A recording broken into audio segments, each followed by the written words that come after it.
یہ گرمیوں کا موسم تھا۔ احمد اپنی چھت پر لیٹا ہوا تھا۔ اچانک آنکھ کھلی، سامنے ایک لمبے قد کا آدمی کھڑا تھا۔ ہاتھ میں لوہے کے پنجے تھے اور ہاتھ میں ایک بھاری بھرکم ڈنڈا۔ احمد نہیں جانتا تھا کہ آج اس کے ساتھ کیا ہونے والا ہے۔ بالکل اسی طرح کا واقعہ کراچی کے ایک اور علاقے میں ہوا۔ ایک لڑکی گھر میں آرام کر رہی تھی۔ بالکل وہی لمبا چوڑا آدمی اس لڑکی کے قریب آتا ہے اور درندگی کا نشانہ بناتا ہے۔ جب تحقیقات شروع ہوئی تو معلوم ہوا یہ ایک آدمی نہیں، یہ پورا ایک گروپ تھا جو کراچی کی گلیوں میں خوف کی علامت بن چکا تھا۔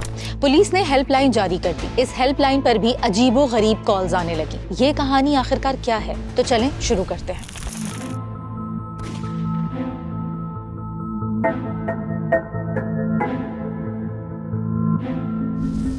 رات کا پہر ڈھلتے ہی کراچی کے کئی علاقوں میں ایک عجیب سی خاموشی اتر آتی تھی۔ سارا دن گلیوں میں شور اور ہلچل رہتی تھی، لیکن اچانک یہ گلیاں، محلے اور چوک رات کو سنسان ہو جاتے۔ رات 10 بجے سے پہلے ہی گھروں کے دروازے بند، کھڑکیاں بند، پردے ڈال دیے جاتے اور گرمیوں میں چھتوں پر سونے والے لوگ آسمان کے نیچے سونے کے بجائے کمروں میں اپنے آپ کو بند کر کے سونے لگے۔ مائیں اپنے بچوں کو شام ہونے سے پہلے ہی گھر بلا لیا کرتی تھی، مگر کیوں؟ ان سب کے پیچھے تھا خوف، موت کا خوف۔ یہ خوف کسی ایک شخص پر نہیں بلکہ پورے شہر کا مقدر بن چکا تھا، اور پھر ایک ایک کر کے ساری کہانیاں لوگوں کے سامنے آنے لگی۔ یہ دور تھا 1997۔ کراچی، سندھ اور مرکز اسلام آباد تینوں جگہ مسلم لیگ نون کی حکومت تھی اور نواز شریف صاحب وزیر اعظم تھے۔ اور پھر یہ کہانی شروع ہوتی ہے کراچی کے شہر اورنگی ٹاؤن سے۔ کوئی کہتا تھا کہ وہ 6 فٹ کا آدمی ہے، کوئی کہتا تھا کہ اس کے پیروں میں سپرنگ لگے ہوئے ہیں، کوئی دعویٰ کرتا تھا کہ وہ ایک نہیں پورا گروپ ہے۔ اور پھر ایک نام شہر کی فضا میں گونجنے لگا، چڈا گروپ۔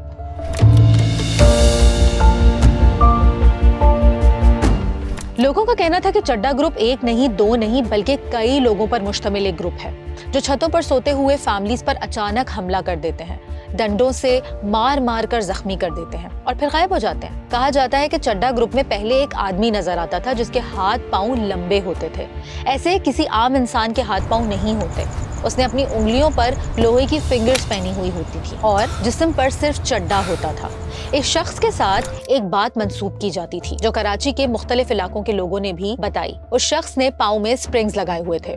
وہ ایک چھت سے چھلانگ لگا کر دوسری چھت پر پہنچ جاتا تھا اور جمپ لگاتے ہوئے اس کا سایہ بلڈنگ پر نظر آ جاتا تھا، اور جس جگہ واردات کرنی ہوتی تھی پہلے اس گھر کی فیملی اور اس کے گھر کے سربراہ کی ریکی کرتا تھا۔ لوگوں کا کہنا تھا کہ شاید ہو سکتا ہے کہ یہ چڈا گروپ کا ماسٹر مائنڈ تھا، اور چڈا گروپ اپنے آپ کو طاقتور ثابت کرنے کے لیے یا شاید ایک بڑا منصوبہ مکمل کرنے سے پہلے شہر میں خوف پھیلا رہے تھے۔ یہ آخر ایسا کیوں کر رہے تھے آپ کو آگے پتا چلے گا۔ لیکن اس زمانے میں کراچی ایک زخمی شیر کی طرح تھا۔ سیاسی لڑائیاں، روز کی ہڑتالیں، قتل و غارت، بھتہ خوری، بد امنی، شدید گرمی اور بدترین لوڈ شیڈنگ۔ بجلی گھنٹوں گھنٹوں غائب رہتی تھی۔ بعض علاقوں میں 2-2، 3-3 دن اندھیرا رہتا تھا۔ ایسے میں خوف ذہنوں میں اتر جانے والا تھا۔ اسی دور میں اورنگی کے علاقے سے نکلتے ہی لیاری آ جاتا تھا۔ یہاں ایک الگ ہی جنگ چل رہی تھی جس میں رحمان ڈکیت اور لیاری گینگ کا عروج تھا۔ ویسے ہم لیاری گینگ پر ایک ویڈیو بھی بنا چکے ہیں، آپ یہاں دیکھ سکتے ہیں۔ یہ دور تھا 90s کا۔ اس وقت پولیس اتنی جدید نہیں تھی، نہ CCTV، نہ موبائل فونز، نہ فوری رسپانس سسٹم۔ جو کچھ تھا وہ اخبارات کی سرخیوں پر مشتمل تھا۔ اور پھر ایک رات احمد کے ساتھ جو ہونے والا تھا وہ بہت خوفناک تھا۔ احمد اورنگی ٹاؤن کا رہائشی تھا، اسٹوڈنٹ تھا۔ رات کے 3 بجے احمد اپنے گھر کی چھت پر سو رہا تھا۔ گرمی اتنی شدید تھی کہ نیند ویسے ہی ادھوری تھی۔ اچانک اسے محسوس ہوا جیسے کوئی اس کے پیروں کو پکڑ کر گھسیٹ رہا ہو۔ اس نے گھبرا کر آنکھ کھولی۔ اندھیرے میں ایک سایہ تھا، وہی جس کا ذکر میں پہلے کر چکی ہوں۔ لمبے ہاتھ اور انگلیوں پر لوہے کی فنگرز اور لمبا چوڑا قد جو اسے سیڑھیوں سے نیچے کی طرف کھینچنے کی کوشش کر رہا تھا۔ احمد چیخا، پورا گھر جاگ گیا، محلے والے بھی جاگ گئے۔ احمد نے پوری جان لگا کر اسے لات ماری اور وہ سایہ بجلی کی طرح تیزی سے چھت سے کودتا ہوا فرار ہو گیا۔ اس کے جانے کے بعد نہ کوئی آواز، نہ کوئی نشان، نہ کوئی سراغ، کچھ نہیں ملا۔ اگلی صبح یہی واقعہ سمنا آباد اور فیڈرل بی ایریا میں ہونے والا تھا۔ سمنا آباد سے خبر آئی کہ وہاں ایک شخص رات کو چھت پر سو رہا تھا۔ جب اچانک اسے لگا کسی نے اس کے پاؤں پکڑ لیے ہیں، گھبرا کر اس نے آنکھ کھولی تو سامنے ایک سایہ تھا اور اسی شخص کے سر پر زور زور سے ڈنڈوں سے وار کیا۔ وہ انتہائی زخمی حالت میں بے ہوش ہو گیا اور پھر وہ سایہ ایک ہی چھلانگ میں سامنے والے مکان کی چھت پر جا پہنچا اور اندھیرے میں غائب ہو گیا۔ उसी दिन फेडरल बी एरिया में भी शोर मच गया। एक नौजवान ने दावा किया कि उसने अपनी छत के किनारे एक काले लिबास में मौजूद लंबे चौड़े आदमी को देखा, जिसने सिर्फ चड्डा पहना हुआ था। वो खामोशी से उसकी तरफ देख रहा था, मगर अगले ही लम्हे दीवार पर हाथ रख के उसकी तरफ उछला जैसे कोई इंसान नहीं भूत हो। ये मंजर मोहल्ले के सभी लोगों ने देखा।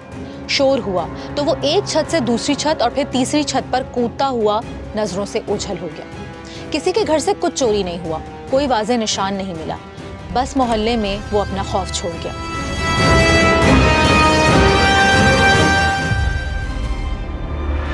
ये अखबारात का जमाना था। न्यूज़ चैनल्स नहीं थे, मगर अखबारात ही पूरे शहर की सूरत हाल और लोगों के दिए हुए बयान को अपनी सुर्खियां बना रहे थे। रिपोर्टर्स के लिए हर अजीब खबर एक सोने की तरह होती है। जहां कोई वाकया अचानक हो जाता, फील्ड रिपोर्टर वहां पहुंच जाते और लोगों के बयान लेते। लोग भी बयानात देते जो उनके मोहल्ले में चल रहा था, सब खुलकर बता रहे होते थे। दिन ब दिन खबरें और सुर्खियां बनती जा रही थीं। यहाँ एक मिसाल देती हूँ। कहीं क्राइम हो जाए तो अखबारात में अक्सर लिखा जाता है कि नामालूम शख्स ने ऐसा किया, मगर चड्डा ग्रुप के केस में रिपोर्टर्स ने जो खबरें दी, उस बुनियाद पर नामालूम शख्स लिखने के बजाय अखबारों की सुर्खियों में चड्डा ग्रुप लिखा जाने लगा। और चड्डा ग्रुप का नाम उसको आम शहरियों ने नहीं बल्कि रिपोर्टर्स ने दिया था।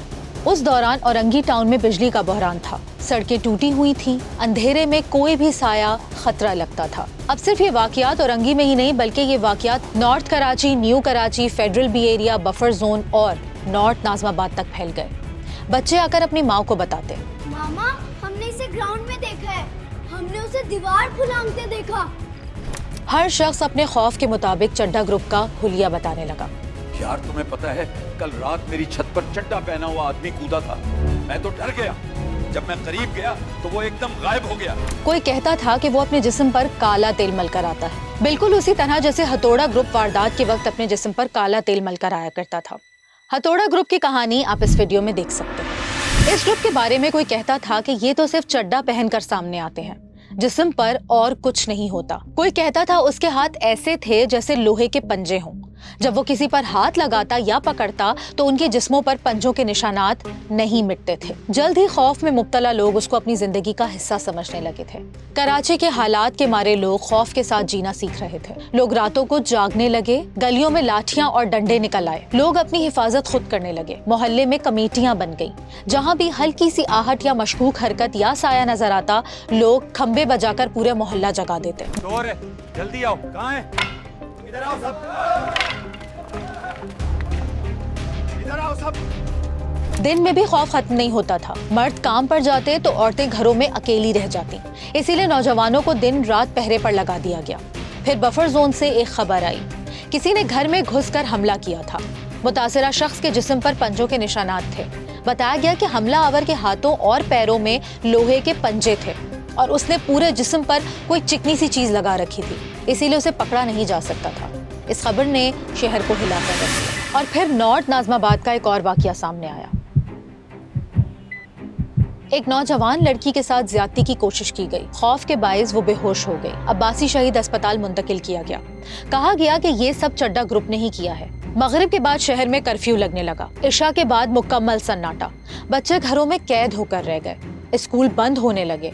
लोग ग्रुप की सूरत में निकलने लगे। मुसलसल शिकायत के अंबार ने पुलिस को मजबूर किया और पुलिस ने उन इलाकों में गश्त बढ़ा दी। हुकूमत सिंध ने हेल्पलाइन नंबर्स भी जारी कर दिए। वजीर आला हाउस में क्राइम कंट्रोल सेल कायम हुआ। जदीद digital telephone, CLI system, wireless base phone, हर कॉल नोट की जाती, हर शिकायत पर टीम रवाना होती। लेकिन मसला ये था कि कुछ भी साबित नहीं हो रहा था। कोई मुल्जिम नहीं, कोई तस्वीर नहीं, कोई वाज़ेह गवाह नहीं, सिर्फ कहानियां थी, सिर्फ खौफ था। फिर एक और हकीकत सामने आई, एक जाली कॉल की। ये जाली कॉल किसने की थी? क्या चड्डा ग्रुप हुकूमत को भी अपनी पावर दिखाना चाहता था? लेकिन ऐसा कुछ नहीं था। लोग महज तफरी, तवज्जो या बदला लेने के लिए पुलिस हेल्पलाइन पर फोन कर देते थे। कहीं से कॉल आए कि चड्डा ग्रुप घर में घुस आया है। पुलिस पहुंची तो कुछ नहीं होता था। बाद में पता चलता कि ये कॉल किसी और इलाके से की गई है। एक शख्स को तो जाली कॉल के जुर्म में गिरफ्तार भी किया गया। उसी दौरान अवामी तशद्दुद के वाकयात भी सामने आए। लोग इतना डरे हुए थे कि वो पहचान किए बगैर और चेहरा देखे बगैर मशकूक बंदे पर टूट पड़ते, उसको मार मार कर जख्मी कर देते। इसी तरह का एक वाकया बफर जोन में भी हुआ। एक आदमी ने अपने हाथ, चेहरों और कपड़ों पर मट्टी और कीचड़ मली हुई थी। लोगों ने अंधेरे में इसको देखा और पकड़कर मारना शुरू कर दिया। डंडे, लातें, घूसे, जो हाथ में आया सब ने अपना अपना हाथ साफ किया। जब वो निढाल होकर जमीन पर गिरा तो सब छोड़कर फरार हो गए। बाद में पता चला कि वो तो किसी डिपार्टमेंट ऑफ सेवरेज का मुलाजिम था। ये सब क्या देखना पड़ रहा है? अच्छा है मैं अंधा हूँ। चड्डा पहने सेवरेज के काम में मसरूफ था, मगर लोगों ने उसे चड्डा ग्रुप का आदमी समझकर खूब मारा। ये वो लम्हा था जहां कहानियां खौफ से आगे बढ़कर इंसानी जानों के लिए खतरा बन चुकी थी। फिर वक्त ने एक अजीब मोड़ लिया। ये कहानी अब इंटरनेशनल बन गई थी। सन 2001, शहर दिल्ली, इंडिया। वही कहानी, वही रातें, वही चड्डा ग्रुप, वही लोड शेडिंग, वही छतों पर हमले। भारतीय मीडिया ने उसे नाम दिया मंकी मैन। भारत की जनता कहती है कि वो आदमी बंदर जैसा था। वो दीवारें फलांगता है, अचानक गायब हो जाता है। हमले रात के वक्त होते हैं, खौफ पूरे शहर में फैल जाता है। पुलिस को वहां भी कुछ नहीं मिला। और यहाँ पाकिस्तान में क्या हुआ वो भी सुने। जैसे ही सख्ती शुरू हुई, अफवाहें फैलाने वालों के खिलाफ कार्रवाई हुई। केसेस खुद ब खुद कम होने लगे। यहाँ से कहानी ने एक नया रुख लिया और सच भी सामने आने लगा। चड्डा ग्रुप किसी भी लोगों पर मुश्तमिल नहीं था और ना ही उसका कोई वजूद था। अब आप सोच रहे होंगे कि फिर लोग खौफ में मुब्तला क्यों थे और हुकूमत भी चड्डा ग्रुप को खत्म करने में नाकाम क्यों हो रही थी। वो भी आपको बताती हूँ, लेकिन उससे पहले ये समझ लें कि ये एक नफ्सियाती बीमारी थी। दरअसल हुकूमत को इस तरह की नफ्सियाती वबा का अंदाज़ा किसी एक वाक़ये से नहीं होता, बल्कि वाक़यात के सेम पैटर्न से होता है। जब मुख्तलिफ इलाकों से एक जैसे दावे सामने आने लगे, मगर हर वाक़ये में कोई ठोस सबूत, गिरफ्तार मुल्जिम या वाज़े फिजिकल एविडेंस मौजूद ना हो, तो इदारे मुहतात हो जाते हैं कि कोई तो ग्रुप है जो इंसानों पर कंट्रोल करना चाहता है। पुलिस ने देखा कि जब विक्टिम्स एक दूसरे से मिलते जुलते मंजर और कहानियां सुना रहे हैं, बयान दे रहे हैं, मगर सबकी मालूमात सुनी सुनाई है। और अक्सर लोग ये तस्लीम करते हैं कि उन्होंने खुद हमला आवर को वाज़े तौर पर नहीं देखा, तो शक मजबूत हो जाता है कि मामला जुर्म से ज्यादा इज्तिमाई जहनी दबाव और बीमारी की वजह बन जाता है। यकीनन आप सोच रहे होंगे, क्या ये सब के सब किसी जहनी बीमारी में मुब्तला थे? तो जी हाँ, ये सब के सब इसी जहनी बीमारी में मुब्तला थे जिसका नाम है एपिडेमिक हिस्ट्रिया। क्योंकि इन वारदातों के दौरान अगर अफवाहों के फैलने के साथ साथ जाली कॉल्स, मिसलीडिंग और अवामी तशद्दुद के वाक़यात बढ़ने लगे, यानी लोग एक दूसरे को बिला वजह मारने लगे, तो ऐसी सूरत हाल में सख्ती या अफवाहों के खिलाफ कार्रवाई के बाद वाक़यात खुद ब खुद कम हो जाते हैं। बिल्कुल इसी तरह चड्डा ग्रुप की कहानी भी अब ज़मीन बोस होने वाली थी, मगर कहानी में एक नया ट्विस्ट आता है। 1998 BBC ने रिपोर्ट किया कि कराची में लोग जहनी मरीज बनते जा रहे हैं। जहनी हालत खराब होने के पीछे था चड्डा ग्रुप, जो खुद तो खत्म होने वाला था लेकिन अपना नक्श लोगों के दिमागों पर छोड़ गया। बाढ़ में नॉर्थ नाज़माबाद की एक लड़की, जिनसी ज्यादती वाला केस जिसका जिक्र हम पहले आपसे कर चुके हैं, इसकी मेडिकल रिपोर्ट सामने आई। लड़की से ज्यादती की कोशिश साबित ही नहीं हो सकी, मगर ये खबर तो अगले दिन ही अखबारात में छप गई थी, वो भी बगैर किसी तस्दीक के। तो फिर क्यों लोग जहनी बीमारी में मुब्तला ना होते जब मन गढ़ंत बातें अखबारों में छपने लगेंगी? तो चड्डा ग्रुप 1997 से 1998 तक खबरों की सुर्खियों में रहा और उसकी कहानी ना किसी बड़े इनकाउंटर पर ख़त्म हुई, ना किसी अदालती फैसले पर, ना किसी सरकारी प्रेस रिलीज पर। बस एक दिन पुलिस में शिकायत आना बंद हो गई, क्योंकि जो लोग अफवाहें फैला रहे थे उनमें कुछ गिरफ्तार हुए और मोहल्ले में पुलिस की गर्ज भी बढ़ गई। वो फ़ोन जो रात गए पुलिस हेडक्वार्टर में आते थे खामोश हो गए। वो छतें जिन पर लोग लाठियां लेकर पहरादारी करते थे और जागते थे, वो भी सुकून की नींद सोने लगे। कराची की गलियों में रातों को वो दौड़ते कदम और दीवारें फलांगते हुए साए कभी दोबारा नजर नहीं आए। पुलिस की फाइल्स आहिस्ता आहिस्ता बंद हो गई। अखबारात ने नए टॉपिक ढूंढने शुरू किए और चड्डा ग्रुप बगैर किसी गिरफ्तारी, बगैर किसी इतराफ़े जुर्म के, बस खामोशी से कराची की अंधेरी रातों में दफन हो गया। अगर आप ये जानते हैं कि दुनिया में ऐसा कहाँ कहाँ हुआ है और कौन सा ग्रुप एक्टिव था, तो लोगों को कमेंट में ज़रूर बताइएगा। और अगर आप लंदन में इसी तरह के एक और ग्रुप की कहानी सुनना चाहते हैं तो वो भी हमें कमेंट में ज़रूर बताइएगा।